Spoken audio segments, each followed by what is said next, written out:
What's going on, everybody? My name is Ben, and welcome back to another episode of the NATO versus Warsaw Pact Group Build. We are back on our Su-15, and today I'm hoping to get as much done as possible. So let's dive right on in. So last episode, we overcoated everything with our metallizer color. We used all-clad Duraluminium, and then came back with some gunmetal, very lightly misted onto certain panels. I really like how it's turned out so far. We've got the tractor green there on the front of the nose, as well as the rear tail. We've got a couple of anti-glare panels and wing walks and whatnot to paint on there, so that's awesome. Today we have to focus here on the front windscreen for the anti-glare panel. Need to paint that. And on the bottom, I noticed there's a little square back here that the instructions show as being black, so we'll go ahead and paint that as well. But other than that, guys, we're looking pretty fancy here. I'm liking how the metal's turning out, so we should be good to go ahead and push forward and get this as close to being finished as possible. So let's go ahead and see what we can do for that front windscreen. This might be a little bit difficult.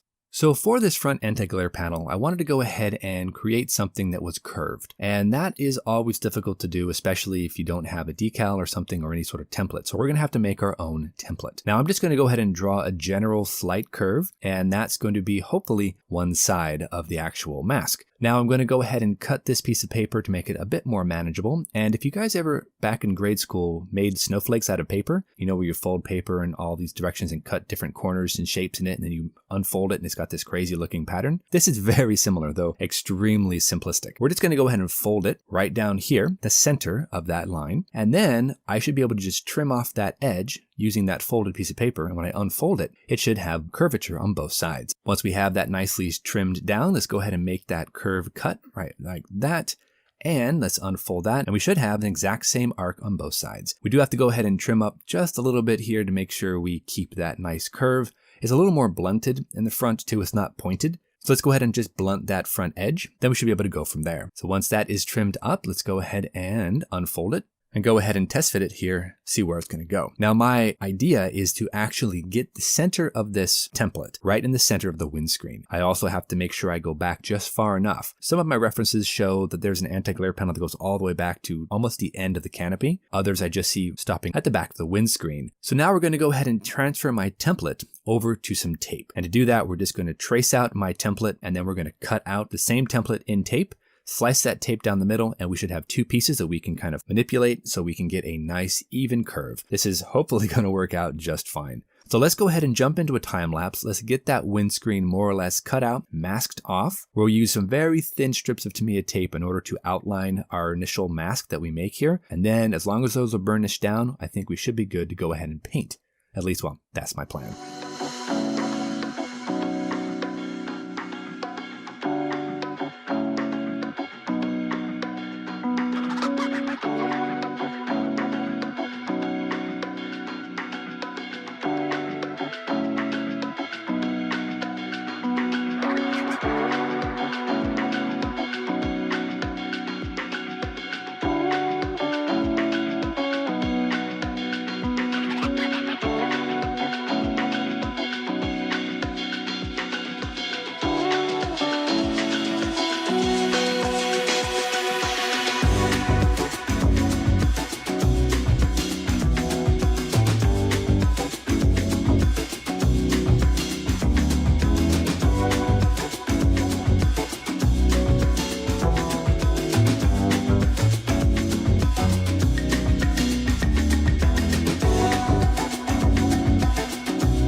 All right, everybody, so we have our anti-glare panel nicely masked off, and honestly, that whole technique worked perfectly. So now we're going to go ahead and pull out some Tamiya flat black, and we're going to airbrush the entire front section right here. We also have to kind of come in there and make sure we're not going to get overspray anywhere, and then we'll tackle the landing gears, get those landing gear doors all nicely squared away.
right, everybody, so we're going to move on here with the landing gears. They're all nicely installed, but we've run into a bit of a problem. Now, when we place it down on its gears, it looks like a dragster. It's hard to see from the angle of the camera, but honestly, it really is tail high. Most of the references that I've seen show nose high stance, not really a tail high stance, and I don't want to have a dragster Su-15. So what I'm going to go ahead and do is we have to fix it by adjusting these back landing gears. Now, unfortunately, I didn't catch this before I glued them down, so we're going to have to do some surgery, and that's going to be a little difficult to do. But I think if we don't do it, the aircraft's going to look weird, at least to my eyes, and I want it to look a little bit better. So let's go ahead and just see what we can do. So now we're going to go ahead and slice these landing gears off, and that is always difficult to do, but we're going to use our flesh cuts, and I'm going to cut it right about here on the gear, and there we go.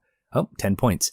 Now we're going to have to go ahead and do the exact same thing on the other side, and I'm going to try to use the same 3D molded detail on both landing gears to make sure I cut in the exact same position. That should hopefully help me not to have to remove a whole bunch more and keep sanding and trimming down and all of that. So one more clip right here, and we should be good to go.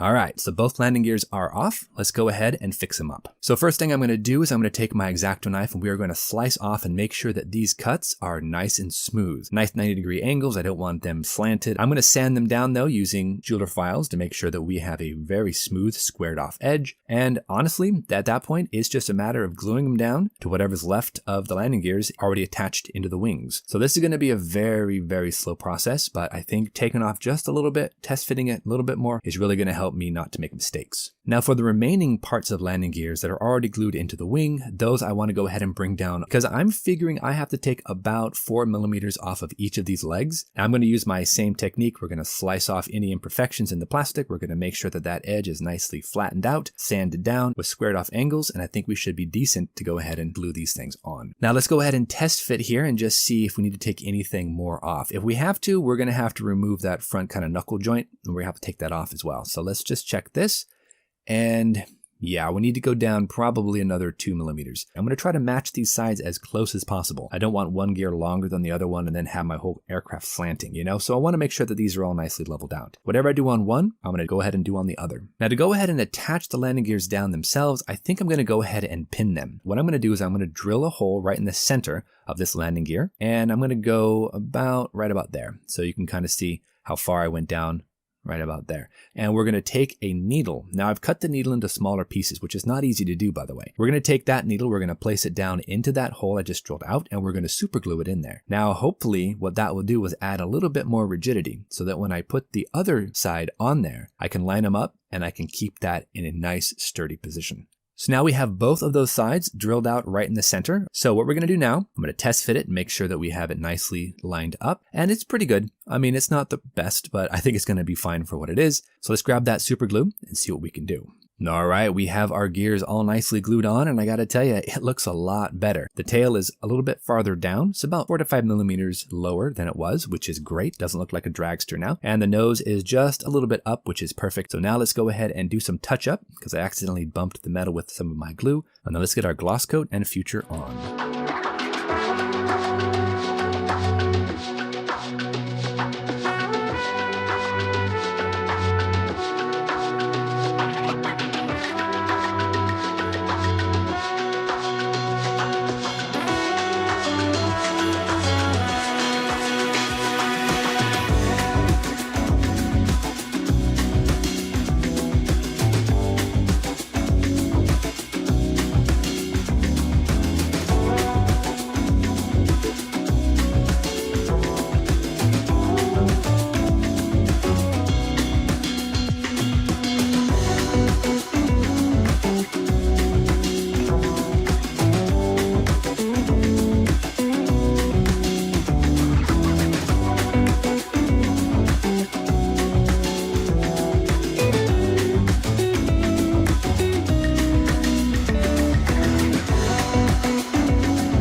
All right, everybody, we are back and we have an entirely gloss-coated Su-15, so we are ready to go ahead and let this cure. Then next time we can come back, do some decals, do some weathering, and we will be done with this kit. I'm very excited about that. Now, we also took the liberty of taking future and airbrushing over the wheels to get those nicely squared away. I did a little bit of sanding on those to get a flat spot as well. We also went ahead and gloss coated our missiles, so that's good. We can go ahead and weather those up just a little bit. And I went ahead and gloss coated our gun pods. We do have to paint the barrels that come out of the front there, but other than that, I think they look pretty decent. So we can go ahead and mount those on at a later time once we get that ready. We might want to do some detail painting on those. I'll have to check my references and see what they show. Otherwise, I think we're looking pretty decent. You know, the entire Su-15 is gloss coated. I want to let this cure and dry. I don't want any sort of fingerprints on it, so we're going to give it plenty of time. Next time we can come back, we can use some Panaline accent wash on just the landing gears, because really these things are kept pretty clean in the field. Back when they were in active service, you know, you look at the references and they're pretty clean, to be honest. Only a little bit of dirt maybe in the wheel wells or around the gun pods, stuff like that.